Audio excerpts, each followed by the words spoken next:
بسم الله الرحمن الرحيم والصلاة والسلام على رسول الله وعلى آله وأصحابه أجمعين. Assalamu alaikum wa rahmatullahi wa barakatuh. This is Dr. Tariq Rashid, a new episode of our program Spirit of Values.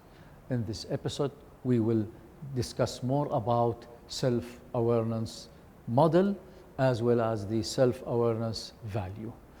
Last episode, we discussed several models: the 4 circles model, the 4 Ds model, the 4 LQE model. Let's start with a new model, what we call the proactivity model. Let's see what's the proactivity model in self-awareness. Usually in life, we have what we call the stimulus. The stimulus are actions coming from the environment, from our friends, colleagues, husbands, wives, kids. All of this are the stimulus from the environment. But we have the response towards the influence or the stimulus. So stimulus and response. Between stimulus and response, there is what we call freedom to choose. Some people eliminate freedom to choose. They just respond directly, whatever the stimulus is. But people who are self-aware, they stop a little bit with the freedom to choose. Freedom to choose will make me control the stimulus of the whole environment. So in order to have freedom to choose, we have to think of our ethics, desires, increase our imagination in life. This will help us master issues in freedom to choose. Don't allow the stimulus of the environment reflect your response according to this stimulus. Remember, you are free to choose how you react, how you respond towards this response, this stimulus from the environment. Let's discuss the freedom to choose. We are born free, but why some people lost freedom in their lives and they start applying concept of must do. Never go for the must do. Love to do rather than must do. Let's see what about the freedom to choose. As I mentioned, some people live in the must model. We are born, then we must go to school, and imagine at high school you recorded 98% in the high school. You must study engineering or medicine. Why must? Why I'm not free to choose as a student? Then you go and study, for example, medicine or engineering based on not your desire, but based on your rate in the high school. Then you must graduate, then you must marry, then you must do, and so don't believe in the must. You are born free. Don't eliminate this freedom to choose. Self-awareness means you are free to choose and you are responsible for your responses towards the stimulus of the environment. This is what we call the ability to control. And let's draw what we call triangle of control. The triangle of control composed of 3 parts. Above the triangle, God. God controls everything. Down in the base of the triangle, myself, the environment. And write 90% around myself, 10% only for the environment. Apply a rule in the control called 90-10 rule. In 90-10 rule, I assure you, you owe 90% of response towards the environment. Don't give the environment more than 10% affecting your life. Most people actually take the opposite and the vice versa. They think, I don't control, just 10% I control, 90% they blame the environment, they blame their father, their wives, their husbands, their kids, the society. Don't blame. Start from your aspect.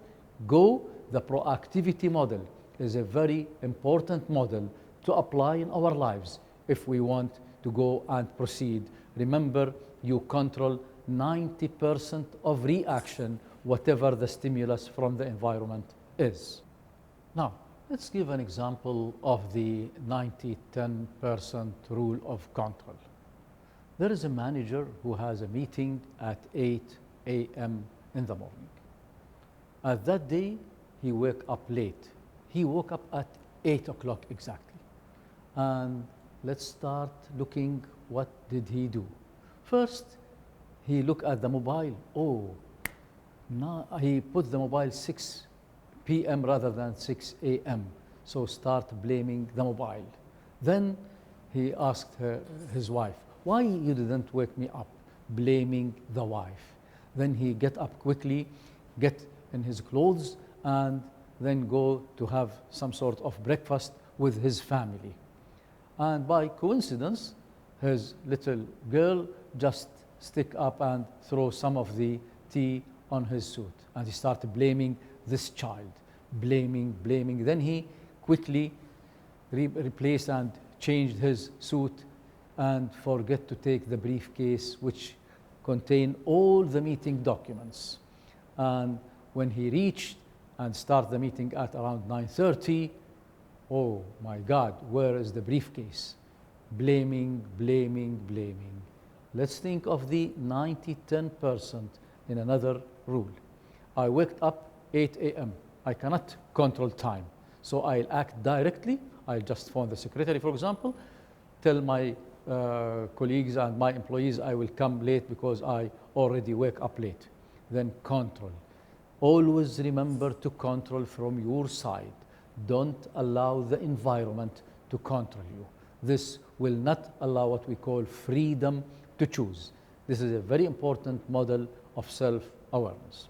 Let's discuss another important model in self-awareness, what is called the inside-out principle.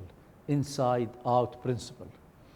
We live in two circles, circle of concern, circle of influence. Please draw your circle of influence, circle of concern.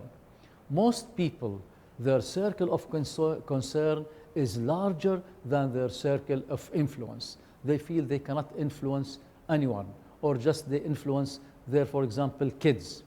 But leaders, people who achieve more, influence more people, as well as they have a large circle of influence rather than a larger circle of concern.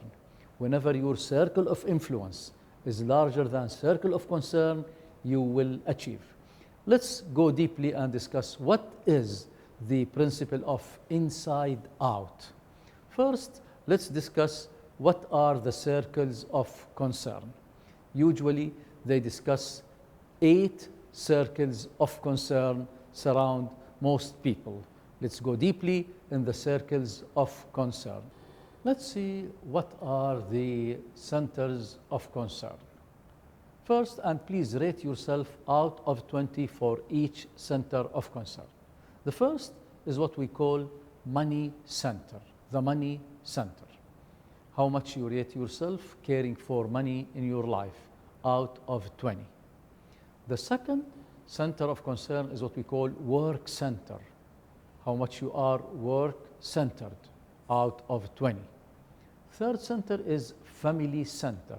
How much you are centered towards your family out of 20. Number 4 is what we call society center. Out of 20, how much you are society centered.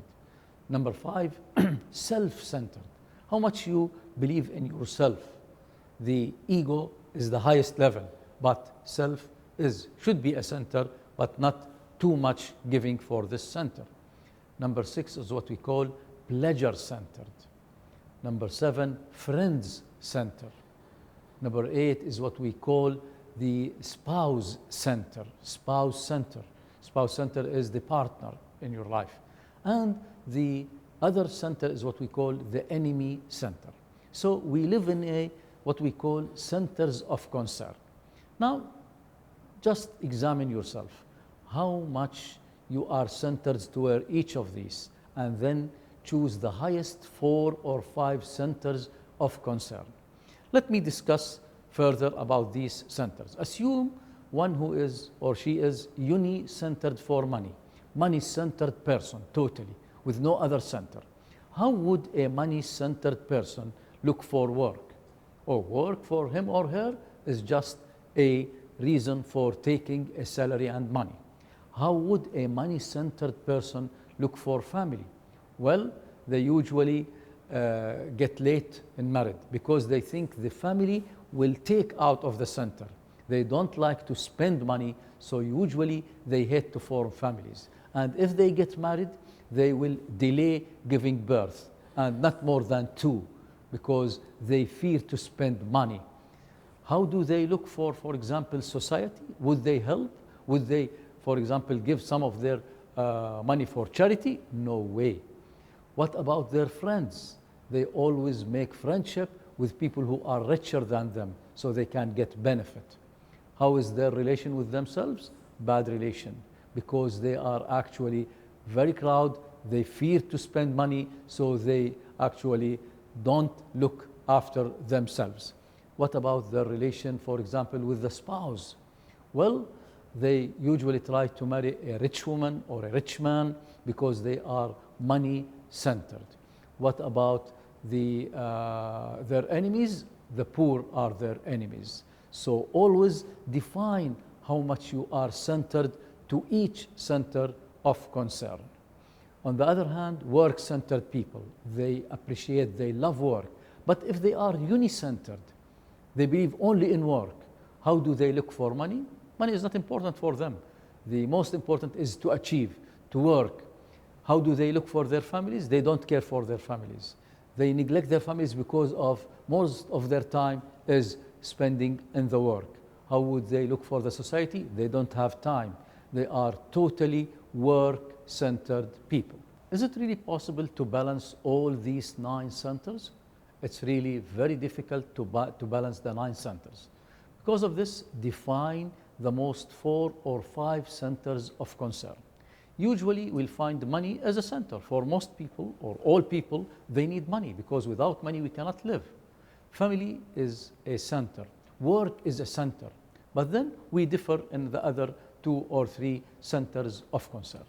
Now, the problem, if you are connected with a center, when you lose this center, you will feel stress and depression. Because of this, the concept of the principle, what is we called principle-centered leadership, is one of the most important models of self-awareness. In principle-centered leadership model, we believe principles should lead the centers, not vice versa. Centers are outside, but principles are inside. Because of this came the importance of what we call inside-out philosophy. Inside out. For example, I have principles to deal with money. The money should be from during my job, because of my effort, I should deserve money. But also money, one of the principles is you give zakah for the money. What are the principles of work? Commitment. I should be committed. I should give and deliver my responsibility and don't overuse my authorities. These are principles that govern and derive my work. What about my family?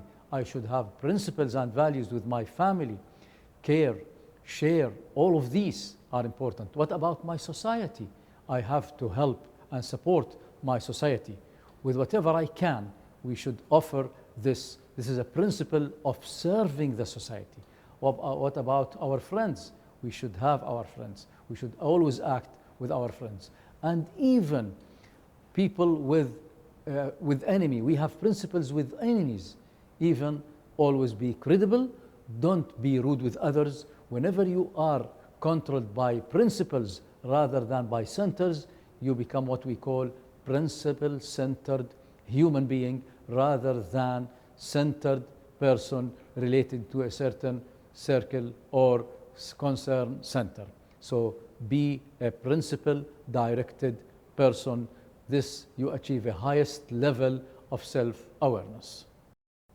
Now, after we discuss the concept of self-awareness, now we should direct our attention towards the concern with others. How can we be aware of the others surrounding us? Remember, we live in a world of relations. We have 5 different relations. Self-relation, self-awareness. But family relations, you should be aware of the needs of your family, the concerns. how to motivate your kids, how to motivate your wife or your husband. Care for the others. So look for 4D model with others. Remember, dreams, desires, determination, dedication to ethics. Remember the 4 circles, the circle of concern, the circle of needs, as well as the circle of motivation. So care for others, look for others, and try to satisfy them. If you go for the other relation, society. What is my relation with my society? I should be aware of the needs of my society. How can I help my society? This is another level of high level awareness. Rather than self-awareness, you reflect a higher level of awareness, caring for others, be aware of their needs, and then if you go for the world as a whole, so you will become a cornerstone in achieving the responsibility of yourself towards even the world. So the importance of this value, awareness, is a very important value. Let's look now at the output of this value. Remember, we have inputs, the process, as well as the output. The output for yourself is your ID. Now you are knowledgeable of yourself, your skills, your values, and you care for others. When we enhance this, the result chain, awareness will increase responsibility, responsibility will increase commitment, commitment will increase our achievement, achievement is advancement and happiness to ourselves as well as to our societies. Wassalamu alaikum wa rahmatullahi wa barakatuh.